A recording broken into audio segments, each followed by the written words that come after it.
তো হ্যালো বন্ধুরা, আজকের রেসিপি সরষে দিয়ে মাছের ঝাল। তো চলুন দেখে নেওয়া যায় রেসিপিটি। তো মাছটাকে ম্যারিনেট করে নেব, তার জন্য এখানে নিয়েছি লবণ, হলুদ গুঁড়ো, লঙ্কা গুঁড়ো সব কিছু দিয়ে মাছটাকে ভালো করে ম্যারিনেট করে নেব। তো এটাকে সাইডে রেখে দেবো, কড়াইতে গরম করে তাতে পরিমাণ মতো সরষের তেল দিয়ে ম্যারিনেট করে রাখা মাছগুলো দিয়ে লালচে করে ভেজে নেব। তো সব মাছগুলো আমি একে একে দিয়ে দিয়েছি, এবার মাছগুলোকে লালচে করে ভেজে নেব। মাছগুলো যখন এরকম লালচে করে ভাজা হয়ে যাবে তখন এগুলো এবার তুলে নেব। তো ওই তেলেই কিছু ফোড়ন দেবো, একটা শুকনো লঙ্কা, দুটো তেজপাতা, হাফ টিস্পুন গোটা জিরে। ফোড়নটাকে ভালো করে 2 মিনিট মতো ভেজে নেবে। এবারে দিয়ে দেবো পেঁয়াজ বাটা।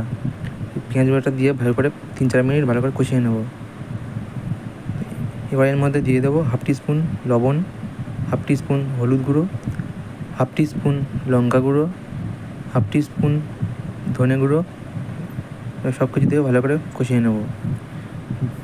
যখন ভালো করে কষানো হয়ে যাবে তখন এর মধ্যে দিয়ে দেবো আদা, রসুন, সরষে আর জিরে একসাথে বাটা।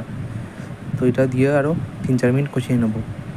তো মশলা বাটিতে ধুয়ে একটু সামান্য জল দিয়ে দেবো। সামান্য জল দিয়ে ভালো আরও 3-4 মিনিট ভালো করে কষিয়ে নেব। যখন সুন্দর করে কষানো হয়ে যাবে তখন পরিমাণ মতো জল দিয়ে দিতে হবে। জলটা দিয়ে যখন ঝোলটা ফুটে উঠবে তখন তখন ভেজে রাখা মাছগুলো দিয়ে দিতে হবে। তো ভেজে রাখা মাছগুলো আবার একে একে আমি দিয়ে দেবো। সব মাছগুলো দিয়ে দেওয়ার পর এটাকে ঢাকা দিয়ে আরও 5 মিনিট মতন রেখে দেবো। তো 5 মিনিট পর ফিরে আসলাম, ঢাকাটা খুলে নেবো, একটু নেড়ে দেবো হালকা করে। তো এবার এতে হাফ টিস্পুন গরম মশলা ছড়িয়ে রেডি হয়ে গেল আমাদের সরষে দিয়ে মাছের ঝাল।